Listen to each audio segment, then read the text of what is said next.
बिस्मिल्लाहिर्रहमानिर्रहीम। लाखों करोड़ों दुरूदो सलाम मोहम्मद मुस्तफ़ा सल्लल्लाहु अलैहि वसल्लम और आले मोहम्मद पर। मैं हूँ उमर दराज गोंदल। रात को पार्लिमानी कमेटी ने मंजूरी दी और पार्लिमानी कमेटी के बाद शहबाज शरीफ ने फौरी तौर पे एडवाइस भेजी सदर को, और सदर ने, आज तो लग रहा था जैसे फजर की नमाज आके जरदारी साहब ने ऐवान सदर ही पढ़ी है या उससे पहले ही उन्होंने माशाल्लाह काम संभाल लिया था, तो उन्होंने भी फौरी तौर पे मंजूरी दी। और उनकी मंजूरी के बाद जो है सुबह सवेरे अभी मामूल का काम शुरू हुआ होगा, तो उससे पहले ही पता चला कि वजारत कानून ने नए चीफ जस्टिस की तैनाती का नोटिफिकेशन जारी कर दिया है और वो जस्टिस मंसूर अली शाह की बजाय जस्टिस याहिया आफरीदी हैं। जस्टिस मंसूर के हवाले से रात खबर आई थी, मेहर बुखारी साहब ने रात को ट्वीट की थी कि उनके फैमिली से क्लोज मेंबर से मेरी बात हुई है और वो बिल्कुल ठीक है और उनका मुझे जरा सुबह जल्दी सुप्रीम कोर्ट जाना है। तो उसके बाद ये असल सवाल था कि क्या जस्टिस याहिया आफरीदी इस नामजदगी को या इस तैनाती को कबूल करते हैं कि नहीं कबूल करते, क्योंकि अगर कबूल करते हैं तो फिर उन्हें 8 साल की बजाय सुप्रीम कोर्ट में अगले 3 साल के बाद रिटायर होना है। अगर वो कबूल नहीं करते तो फिर हुकूमत जो है वो इन बाकी 2 चीफ जस्टिस जजेस में से एक को चीफ जस्टिस लगाना पड़ेगा, और वो किसी सूरत भी जस्टिस मंसूर अली शाह साहब को या जस्टिस मुनीब अख्तर साहब को बर्दाश्त नहीं करना चाहते। तो अब सवाल सिर्फ ये था कि जस्टिस याहिया आफरीदी का फैसला क्या होता है।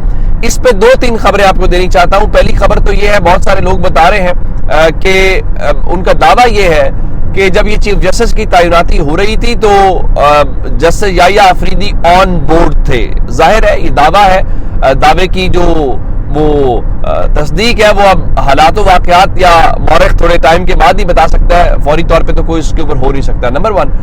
नंबर 2, आज जब आए हैं तो जस्टिस याहिया आफरीदी ने कहां पे केसेस की समाअत की है और जस्टिस मंसूर अली शाह साहब ने कहां पे की है। अब जानते हैं कि जस्टिस काजी फायज ईसा जो है वो चैम्बर वर्क के ऊपर है, वो कल भी चैम्बर वर्क के ऊपर थे, वो आज भी चैम्बर वर्क के ऊपर है। वो जाते जाते अपनी सारी भड़ास निकाल के जाना चाहते हैं अपने साथी जजेस के खिलाफ, और जो जिम्मेदारियां उनको हैं वो उनको निपटा के जाना चाहते हैं। तो कोर्ट नंबर 1 जो है वो इस वक्त है जस्टिस मंसूर अली शाह साहब के पास। उनकी सरबराही में बेंच ने आज भी केस सुना, उसके मुतालिक बताता हूं। इसका मतलब यह था कि जस्टिस मंसूर अदालत आए हैं, जस्टिस मंसूर ने केसेस की समाअत की है, number 1। Number 2, justice Yahya Afridi जो है वो कोर्ट रूम नंबर 3 के अंदर केसेस की समाअत कर रहे हैं। अब आते हैं इस बात के ऊपर कि उनका फैसला क्या है। अभी तक ऑफिशियली उनकी जानिब से कोई ऐलान नहीं किया गया कि वो इस नामजदगी को कबूल कर रहे हैं, नहीं कबूल कर रहे, लेकिन इस हवाले से जो कोर्ट रिपोर्टर्स हैं उन्होंने क्या बताया है मैं आपको उस बारे में दोनों साहिबान के मुतालिक बता देता हूं। खासकर ये जो जस्टिस याहिया आफरीदी हैं उनसे मुतालिक खबर आई, और साकिब बशीर साहब जो कोर्ट को कवर करते हैं उन्होंने ये लिखा कि चीफ जस्टिस उन्होंने लिखा कि जस्टिस याहिया आफरीदी 26 अक्टूबर को बतौर चीफ जस्टिस ऑफ पाकिस्तान अपने ओहदे का हल्फ उठाएंगे। अगली लाइन बड़ी इंपॉर्टेंट है, लिखा कि जराए के मुताबिक आने वाले चीफ जस्टिस के तौर पे सुप्रीम कोर्ट के अंदर उन्होंने एक्ट शुरू कर दिया है।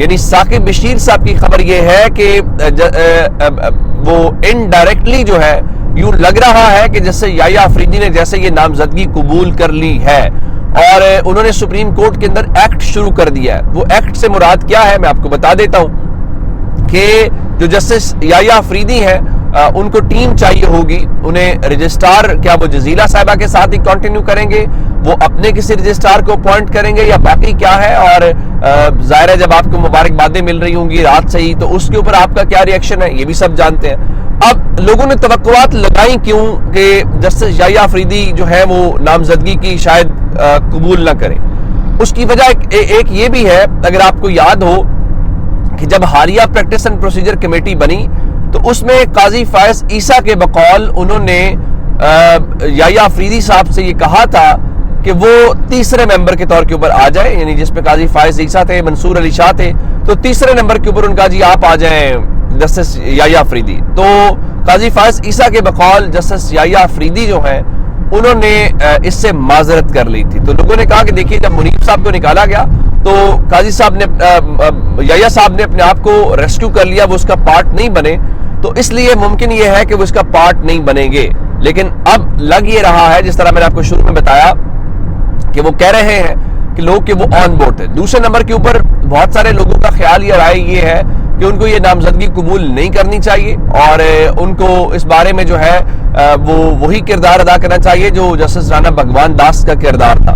تو حامد خان صاحب رات کو یہ کہہ رہے تھے کہ جسٹس یحییٰ آفریدی جو ہے وہ چیف جسٹس بننے کی آفر قبول نہیں کریں گے، اور ساتھ ہی انہوں نے کہا کہ ہم وکلاء کی جانب سے کال بھی یہی دیں گے کہ یحییٰ آفریدی صاحب جو ہے وہ یہ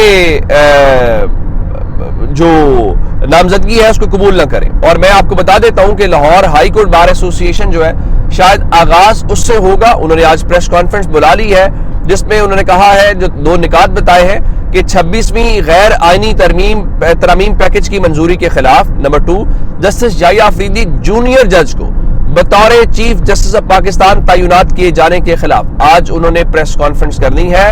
اب اس پریس کانفرنس میں وہ کیا کرتے ہیں، وہ تحریک چلاتے ہیں، یہ ایک امپورٹنٹ میٹر ہوگا۔ اس کے اوپر حامد خان صاحب تو کہہ رہے ہیں کہ وہ کال دیں گے۔ رات کو منیر ملک صاحب جو ہے وہ ڈان کے اوپر بیٹھے ہوئے تھے تو انہوں نے 2007 کی مثال دی اور کہا کہ 2007 کے اندر بھی جو شروع میں تمام وکلاء تھے وہ آن بورڈ نہیں تھے، لیکن بعد میں وکلاء بھی، سپریم کورٹ میں بھی اس کی بڑی مخالفت تھی، لیکن آہستہ آہستہ سول سوسائٹی بھی اس کا حصہ بن گئی اور آہستہ آہستہ سب لوگ اس کا حصہ بن گئے اور پھر کیا ہوا، وہ ایک تاریخ کا حصہ ہے۔ تو لوگوں کا خیال یہ ہے کہ ابھی بھی ہو جائے گا۔ میرا خیال ہے اس کے اوپر ایک رد عمل آئے گا، سپریم کورٹ کے اندر سے آئے گا۔ رد عمل سے مراد میں یہ نہیں کہہ رہا کہ کوئی آج ہی کوئی پریس ریلیز آ جائے گی، کوئی پریس کانفرنس ہو جائے گی، کوئی فیصلہ ہو جائے گا۔ یہ ایک ایسی چیز ہے جو اس اصول کے خلاف ہے۔ اس اصول سے مراد یہ ہے کہ آپ چیف جسٹس کو اور سپریم کورٹ کو ممکنہ طور پہ یا عملی طور پہ آپ نے اس کو ماتحت کر دیا ہے حکومت کے، جو پاسبل ہے نہیں ہے۔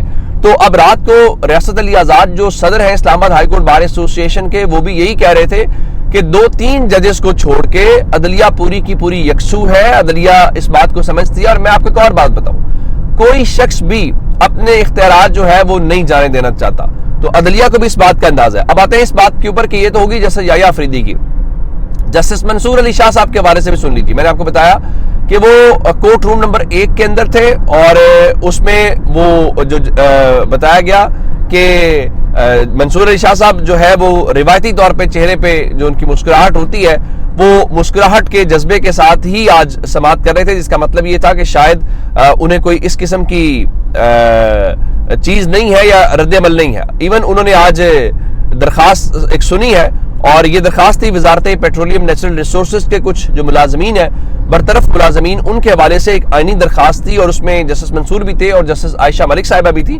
تو اطلاعات یہ ہے کہ جو وکیل کے درخواست گزار کے جو وکیل تھے انہوں نے کہا یہ پرسکون زندگی ہر شہری کا آئینی حق ہے۔ تو پھر جسٹس منصور علی شاہ صاحب نے کہا کہ اس کیس میں آئینی سوال ہے اور 26ویں آئینی ترمیم میں کہا گیا ہے کہ جو آئینی کیسز ہیں وہ آئینی بینچز سنیں گے، تو اعلیٰ بینچز بنیں گے، وہی تعین کریں گے۔ تو جسٹس عائشہ ملک صاحب نے کہا کہ یہ کیس اہم آئینی بینچ ہی سنے گا، کیونکہ اب 26ویں آئینی ترمیم کے تناظر میں آئینی سوالات کے جو کیسز ہیں وہ آئینی جو بینچ ہے اس کے پاس جائیں گے، تو یہ درخواستیں ہم آئینی بینچز کو بھیج رہے ہیں۔ اب اس کا ایک مطلب کیا ہے، ہمیں بتایا گیا کہ جی سپریم کورٹ میں زیر التوا کیسز بہت زیادہ ہیں، تو اس لیے ہم ایک ترمیم کر رہے ہیں تاکہ اس کے اوپر دباؤ کم ہو۔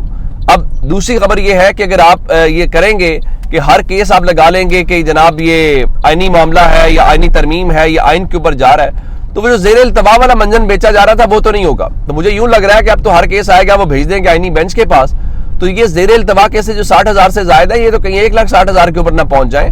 تو یہ انہوں نے ایک نئی چیز پٹاری کھول تو دی ہے، اس پٹاری سے بہت کچھ نکلے گا، اس کے لیے ہمیں انتظار کرنا پڑے گا۔ تو اب تک کے اپڈیٹ سے اپنا بہت سارا خیال رکھیے گا۔ خدا حافظ۔